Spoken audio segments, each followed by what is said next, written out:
Hi, how's it? We're in the next video. I'm talking about the Davy Jones syndrome. This guy from Pirates of the Caribbean who everything goes wrong. So like his whole life he gets turned into a little bit of a monster because of love that goes wrong. I was explaining Toro Ekibileng Leon about the most recent dude that became my fiance, Ozwileng, or the one from the United States of America.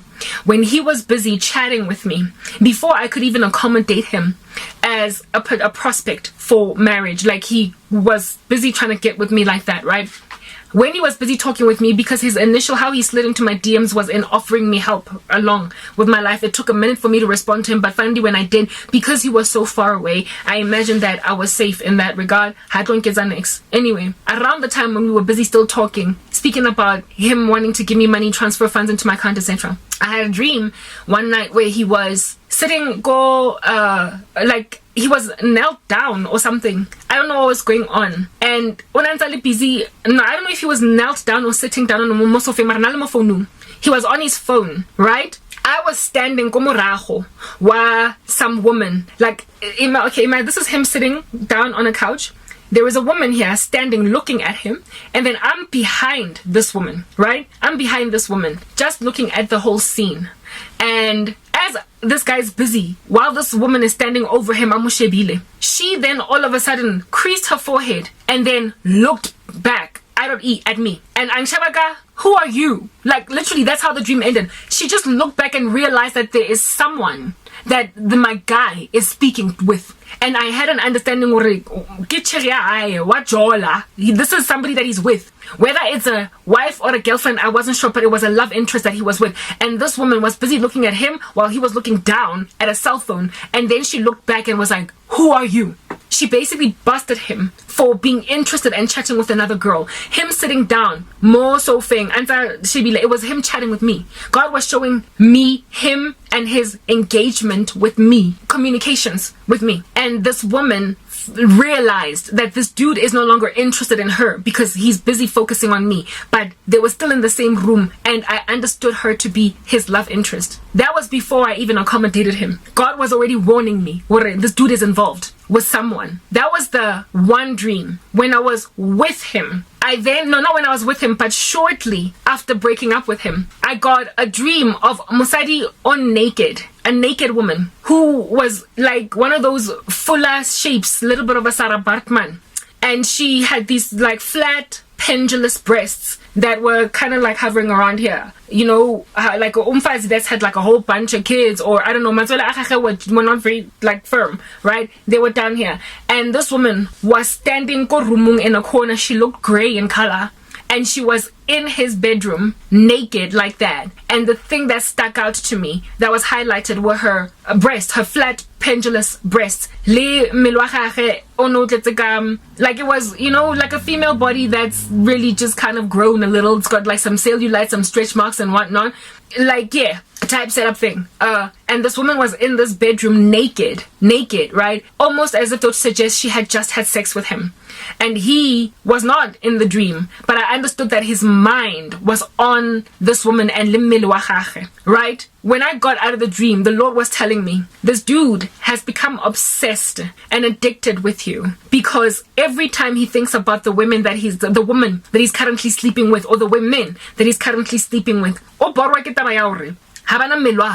now, I told you guys how this dude got attracted to me in the first place in previous testimonies. I had to repent of that. There was a time when I was exercising, working out, and uploading my content on social media. And I'm quite slender, and I was all up in that girl.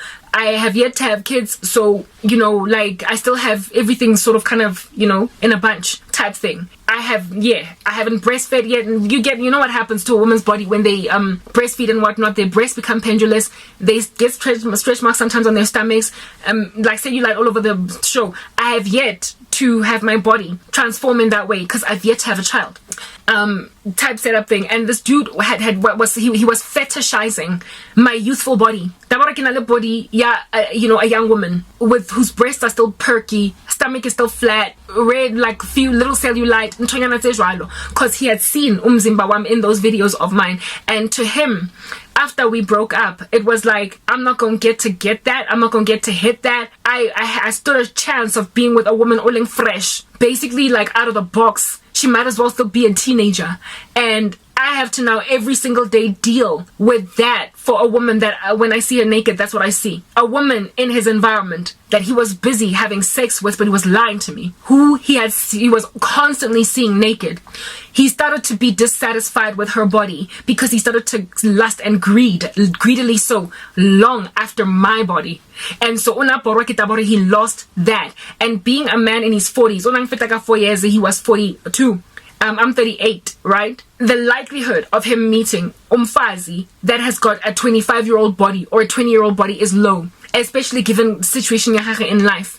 He would struggle to find umfazi whose body is still intact like that. So to him, it was like he met a jackpot. It was a refined type thing. And now I've slipped through his fingers. And so he became monstrously terrible towards me.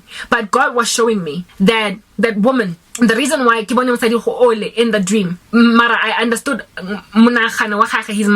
his mind was on dissatisfaction on some, now I'm stuck with Cassandra. Now I'm stuck with Cassandra and her pendulous breasts. That was his mindset, just a very shallow way of thinking. He was like, now I'm stuck with Cassandra and her pendulous breasts. I'm no longer going to get to have karabo. And God showed me that woman just standing there naked in the bedroom on some, I'm what's available to you. But he was obsessed and addicted with a twerking queen that he met online. I told you I come from a season of compromise. Anyway, whatever, right? Because of such things, such shallow things as those, he then decided that I had to die. He cast death curses on me. He blocked me, closed me in, made out of me Calypso. He was Davy Jones. You are going nowhere. Nobody's gonna marry you. Nobody's gonna love you. And you're not gonna make money. You're not gonna be freed from this position. The dude found me already persecuted. And then he decided to do this to me. So essentially God was showing me all throughout the time when I was busy with him that not jola. He was actively fornicating. He was involved with someone or someone's. The woman that I saw in the first dream was different from the one in the second dream. He was busy with them, all of them. And then he met me, but I became the one he was most interested in. He was a womanizer. But he veiled himself with, I'm a godly man and I met you and I love you, I want to marry you. Yo, guys, so when I am constantly speaking about witchcraft, you must understand it is because I am severely afflicted by it. And not only me, but I stand to edify so many more women. I stand to edify so many more men. My ministry is for women. I'm not supposed to be preaching to men, but I know that men come here. It is worth the while to highlight because a lot of times people don't know what is on them. They don't know what is afflicting them. They don't know who is following them around and what that witchcraft looks like when it's manifest in reality. What challenges you are met with when in waking life when the witchcraft starts to operate. What brick walls you will hit. So it's worth the while to keep on reiterating it that people might be able to diagnose their circumstance. And so appropriately respond in prayer, appropriately respond in fasting, appropriately respond in bringing down strongholds. For the weapons of our warfare are not carnal, but are mighty in God for the pulling down of strongholds. Next part.